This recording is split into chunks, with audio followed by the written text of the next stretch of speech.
Alors, on reprend, Baruch Hashem, le livre de Nahum dans ce premier chapitre. Le premier chapitre, on avait dit, il se distingue d'abord d'une annonce de tous ces empires qui vont porter préjudice à cet empire qui était profondément virulent et profondément violent. Et on a en deuxième partie de ce premier chapitre, eh bien, l'annonce concrète, comment elle se produit, justement, eh bien, c'est ce règlement de compte, si je puis dire, entre Akadosh Baruch Hu et cette nation qui a été profondément infâme.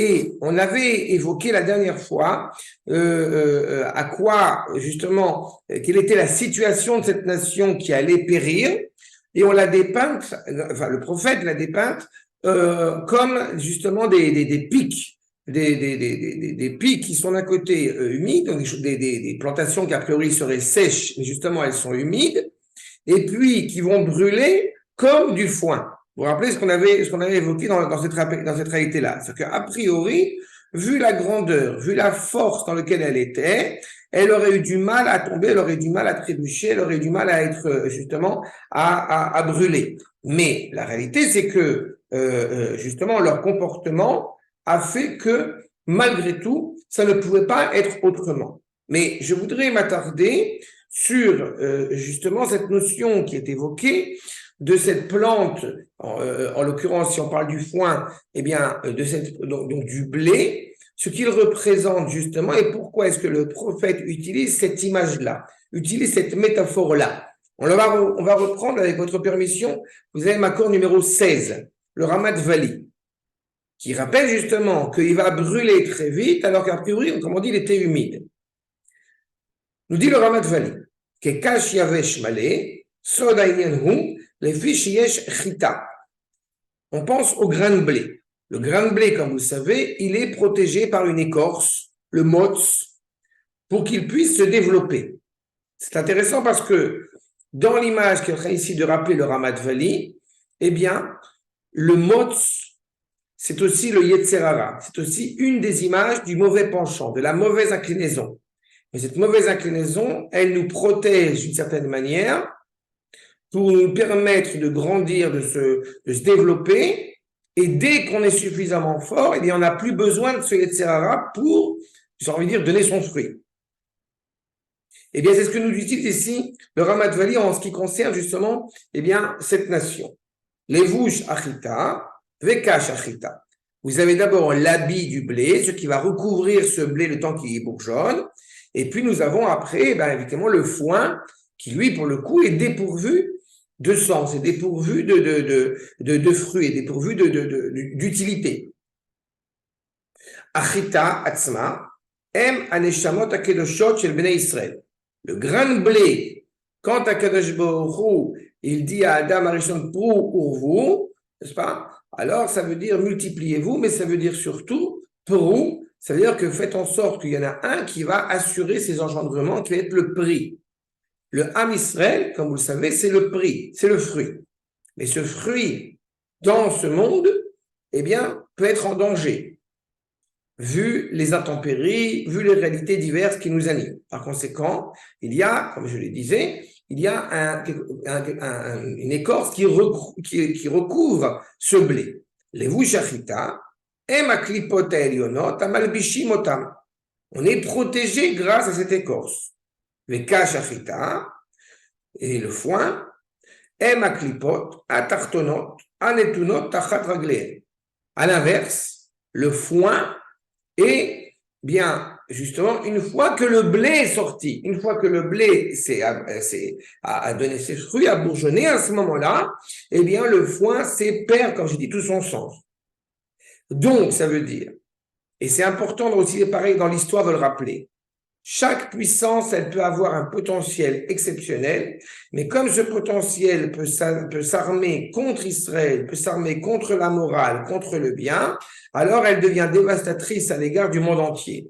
Ça veut dire qu'en réalité, cette humidité qui aurait pu être nécessaire au bourgeonnement de ce fruit devient clairement dénuée d'élan vital parce qu'elle s'est asséchée.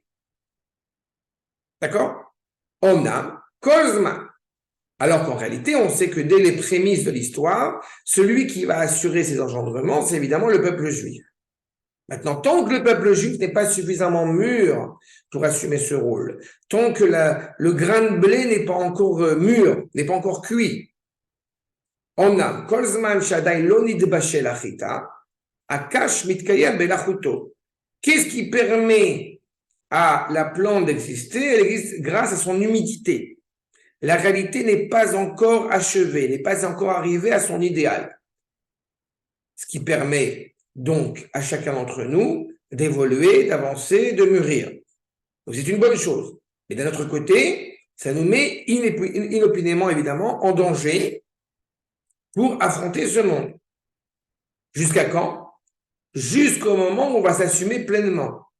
Ça y est, le blé est mûr et suffisamment à la hauteur de ce qu'il doit être, il peut être consommable. Azakash mityabesh. Le foin, le blé, ça sèche, pas le grain, mais la plante, ça sèche. Veino raoui kiim lesrefa me achalot esh. Et n'a d'autre utilité que de brûler. Car haneshamot akedoshot shenitkanu kol sorkan. Dès que le peuple juif est arrivé au sommet de ce qu'on attend de lui, de ce que Akadosh Baruch Hu attend de lui, automatiquement cette écorce disparaît. Cette plante s'est asséchée. Miyad mesalkim aleen mavshitin otam malbouché aklipa. Tout ce qui a entouré ce grain de blé ne peut que disparaître. Les nations, et Achour en particulier, ont pensé vainement qu'elles pouvaient porter préjudice à Israël, alors qu'en réalité, eh bien, elles étaient nécessaires d'une certaine manière pour permettre à Israël de s'assumer, encore une fois, dans un rôle bienveillant, dans un rôle bénéfique pour lui et pour le monde entier. Mais il va œuvrer durement. Comment va-t-il œuvrer? Naturellement, on pense qu'il va œuvrer en pensée et en acte. C'est pas? Vous avez dans le verset le verset 11, le verset Yud Aleph, puisque Akadosh Baruch Hu va, j'évoquais tout à l'heure, il y a quelques minutes comme ça, avec Sylviane et Laurent, sur le fait que, justement, la victoire est d'autant plus grande quand on arrive à supprimer le souffle qui anime cette nation. Mais c'est exactement ce qui se passe ici. Mimcha, je reprends le pasuk Yud Aleph. Mimcha, Yatsa, Choshev al Hashem Ra'a, Yoetz Belial. Qui est sorti et a pensé du mal d'Akadosh Baruch Hu? Eh bien, le roi Sancheriv. Le roi Sancheriv a été profondément virulent à l'égard d'Israël et à l'égard surtout d'Akadosh Baruch Hu. Mais bon, c'est rattaché l'un à l'autre. Sauf que Sancheriv, ça fait un petit moment qu'il est décédé déjà à ce moment-là. Dans l'annonce de la chute du royaume seulement, on ne parle pas seulement de Sancheriv, on parle des descendants de Sancheriv, et on parle de tout ce souffle, encore une fois, qui a été profondément cruel à l'égard d'Israël, qui lui, eh bien, j'ai envie de dire, Akadosh Baruch Hu va solder le compte. N'est-ce pas? On peut dire ça en français, solder le compte. C'est-à-dire que c'est pas seulement par rapport à la ville, à l'empire d'Achour et la ville de Nineveh en particulier, c'est tout l'empire qui va disparaître totalement et tous ces héros qui étaient considérés comme tels, eh bien, vont disparaître totalement. Mais quelle est la différence entre, vous avez Choshev al Hashem et Yoetz Blial? Quelle est la différence, s'il y en a une, comment l'apercevoir, entre penser et conseiller, si je traduis en français tel qu'on le conçoit aujourd'hui. Eh bien, vous savez, Makor numéro 17, le Malbim qui est bien en évidence justement la nuance qui me paraît tellement essentielle. Vous avez deux manières d'attaquer le projet divin, à savoir, nous dit le Malbim, Amar Shava ou Davar Iyuni. Traduction, les médias. Publier des livres philosophiques sur le danger et sur la justesse de tel ou tel empire. Ça, c'est la pensée. Marshava ou d'avoir Iyuni. Mais on ne s'arrête pas là. Ve'aetza, et d'avoir Maasi. On n'est pas seulement en train d'essayer de retranscrire un certain nombre de termes. Je ne vais pas dire l'avdil, parce qu'il n'y a pas tellement l'avdil, mais c'est comme vous avez Mein Kampf d'un côté, et puis vous avez des mises en pratique de toute cette théorie absolument catastrophique? Eh bien, c'est ce qu'il est en train de nous dire. Marshava ve'etza. Et j'avance, justement. Il pense, il se renforce dans la Emouna de pouvoir détruire Israël et le monde de manière générale, et il le traduit en acte par un comportement, encore une fois, absolument terrible. Vous avez Rashi, Makor numéro 18, comme je l'évoquais oralement, qui est sorti? Sancheriv. Achoshev Ra'a, Dima Le'achiv, Dirat Mata ou Ma'ala. Puisque malheureusement, et c'est le cas de ces différents empires absolument terribles qui ont traversé l'histoire, eh bien, il leur importe peu de détruire à la fois, j'ai envie de dire, en bas et en haut. Toute cette écorce, elle doit tomber, elle n'aura pas d'autre solution que de tomber. Mais son objectif, puisqu'on a dit à l'instant avec Rashi de détruire à la fois en bas et en haut, donc on comprenait que c'est tout le projet divin qui, encore une fois, qui veut mettre en péril. Pourquoi est-il appelé Bli'al? Dans Bli'al, vous avez Bli, sans, Ya'al, monter, la halote. C'est-à-dire que quand effectivement un empire, quel qu'il soit, une entité politique, quelle qu'elle soit, qui peut-être ne va pas se comporter à la hauteur de ce qu'on pourrait attendre de ces créatures respectant leur créateur, eh bien, Akadosh Baruch Hu fait preuve de patience jusqu'au moment où, eh bien, on voit qu'on ne peut rien en sortir de plus, on ne peut rien en tirer de plus. À ce moment-là, il n'y a pas d'autre alternative que, eh bien, d'étendre une justice peut-être dure à l'égard de cette nation. Regardez ce que nous dit le Ramat Valim, accord numéro 19. Yetziat aklipa mina kedusha mamash. On a dit, quand on a parlé du blé qui bourgeonne, l'écorce, elle tombe. L'écorce, elle tombe, elle est déconnectée, elle est dénuée de toute évocation de sainteté prônée par Israël.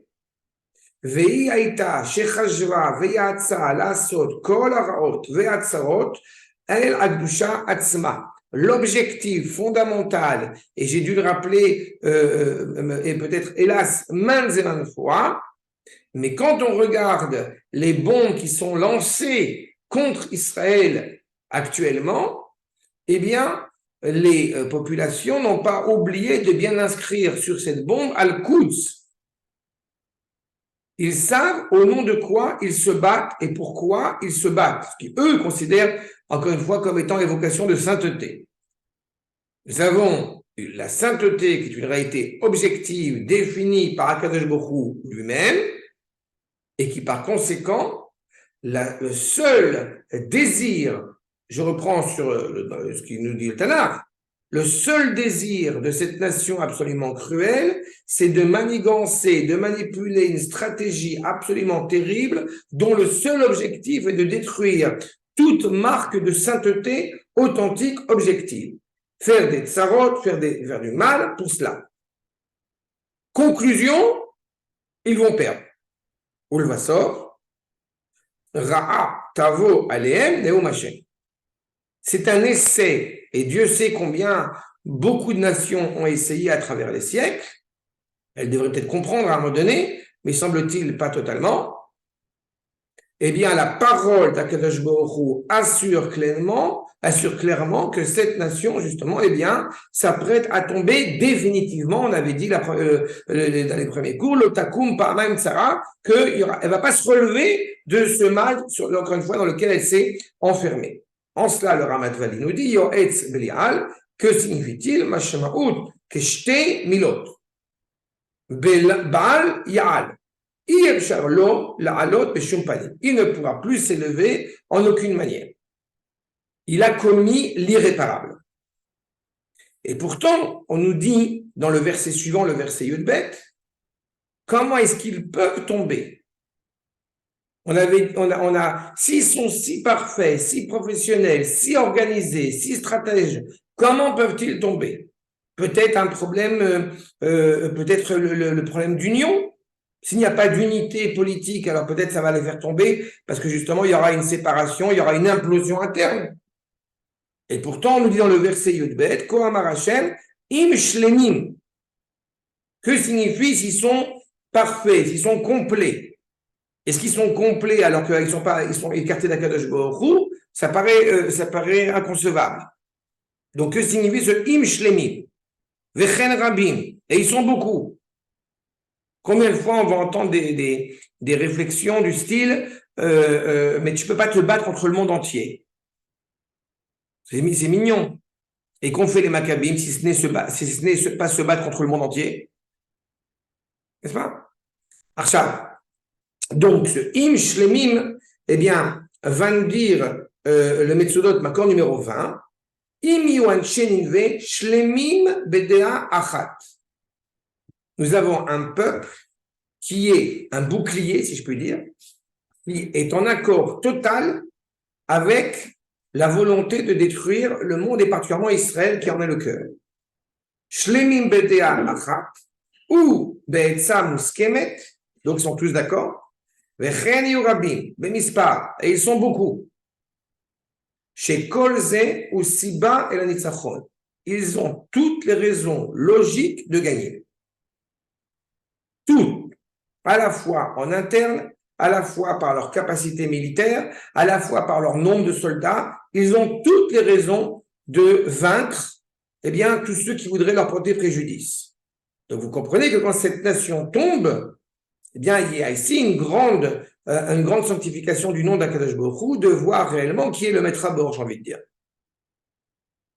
Si on fait un parallélisme rapide, vous savez pertinemment que dans notre histoire contemporaine, il n'y a pas si longtemps que ça, vous aviez tous les pays, et pas en théorie, pas en diplomatie, pas en politique, pas en pensée, mais vous aviez tous les pays activement autour de nous qui s'enquéreraient de vouloir nous attaquer. La Ligue arabe, c'est pas rien. Donc, on a un empire suffisamment puissant qui a toutes les raisons de vaincre, et pourtant, il perd. Va rajouter le Ramat Valim, accord numéro 21, que Shem Shlemim, Milashon Anashim Haele, Shlemim Em Itanu. Oh, il apporte une autre dimension de ce Shalem. C'est pas seulement Shalem entre eux, il semble on a un accord de paix avec eux. Ils sont bien avec nous. On n'a aucune raison de se faire attaquer, on n'a aucune raison de les attaquer. Tout va bien dans le meilleur des mondes. Shlemim em itanu.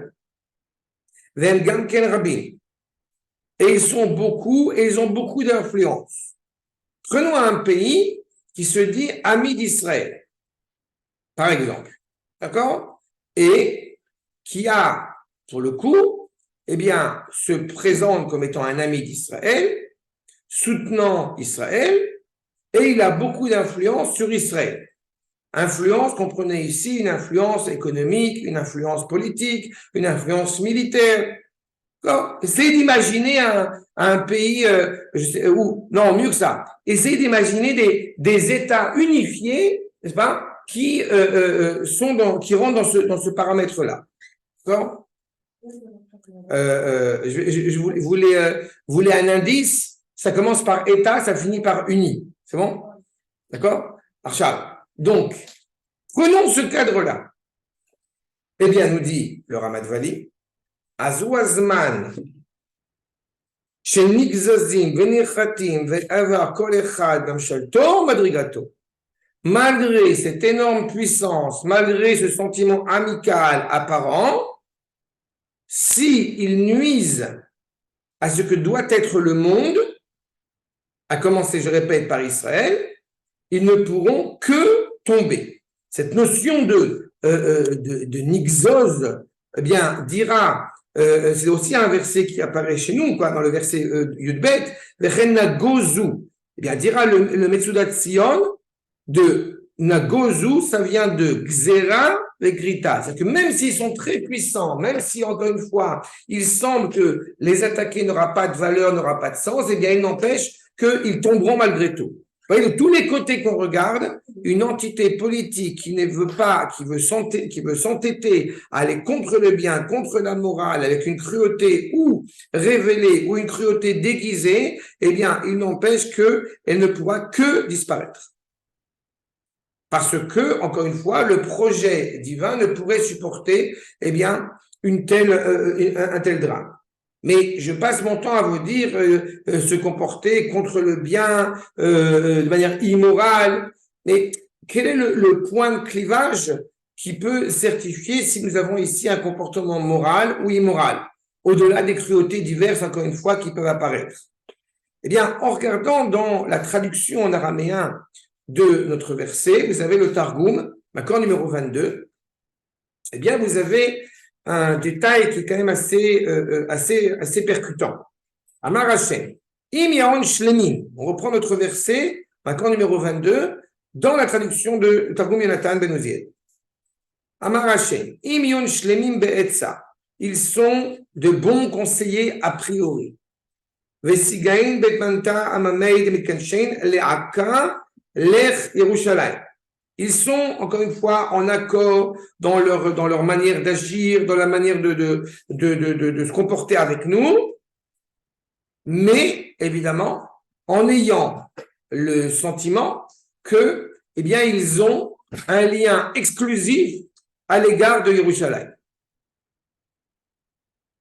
Eh bien, vous voyez la traduction, c'est le point de divergence absolument terrible qui empêche eh bien, une réalité sereine où la résidence d'Akadosh Baruch Hu, encore une fois, peut pleinement s'exprimer.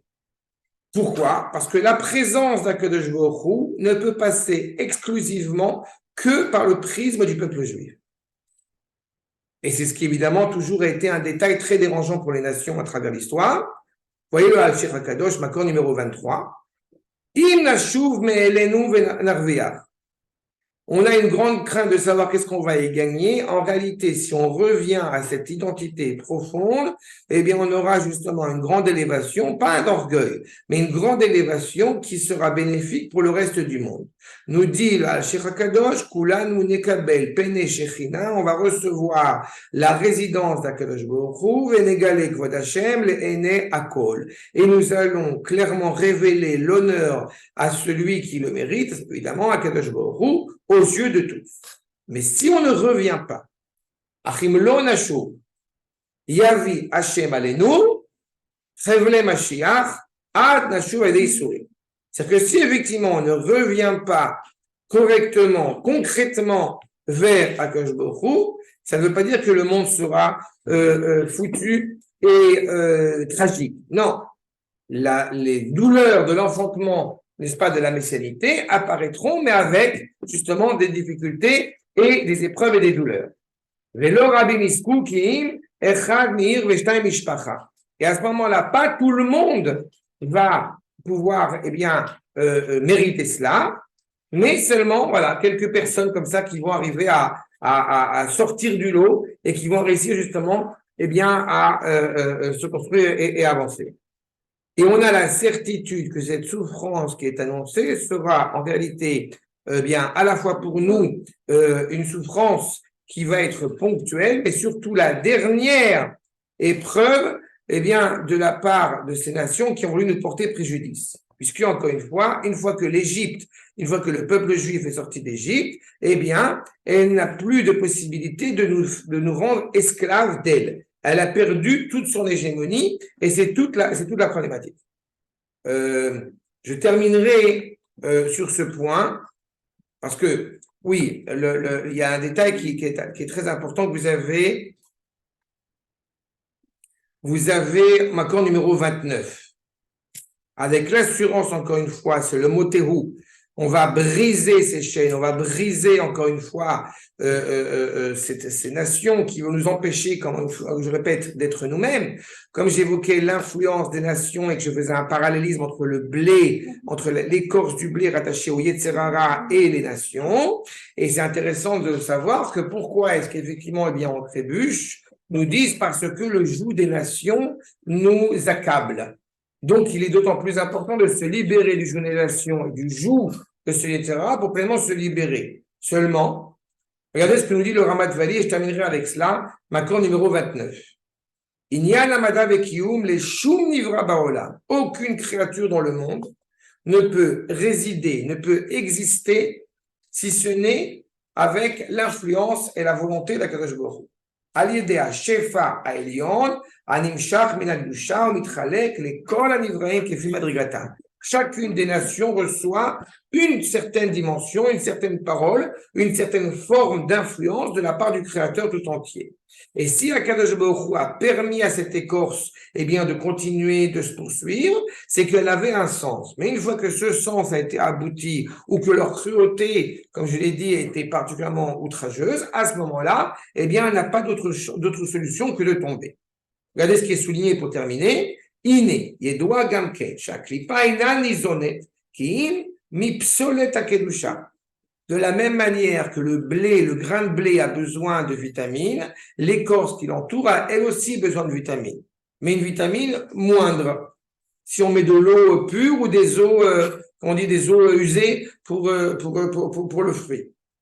Donc c'est en cela où l'influence quelque peu de la sainteté, de toute façon, ne peut pas être assurée, si ce n'est, encore une fois, par ce qui reste, par les détritus. כשם שהזמן שליטתה על איזה קליפה, נשרשת היא במלכות שמיים, שהוא מקום הכבוד הגורם את הכבוד שלה, כך כנגד זה בא מפלתה. Donc on comprenne bien que dans ce processus qui est évoqué ici, et je pense que c'est ça qu'il faut retenir pour terminer ce premier chapitre de Nahum, c'est que quels que soient les méfaits et les maux qu'a pu commettre une nation ou un groupement humain, ça ne restera jamais impuni. Il y a une patience de la part du Créateur pour leur permettre d'essayer de corriger et de revenir jusqu'au moment où ils n'ont plus la possibilité de revenir. On l'a connu en Égypte. Ils n'ont plus la possibilité de revenir et n'ont plus la possibilité non plus de se relever après la chute. D'accord? C'est clair sur ce point? Oui. Alors, on a fini pour aujourd'hui, Baruch Hashem, le chapitre 1 de Nahum. Et nous reprendrons Bezrat Hashem la prochaine fois pour le deuxième, puis le troisième chapitre. Ça, c'est une première chose.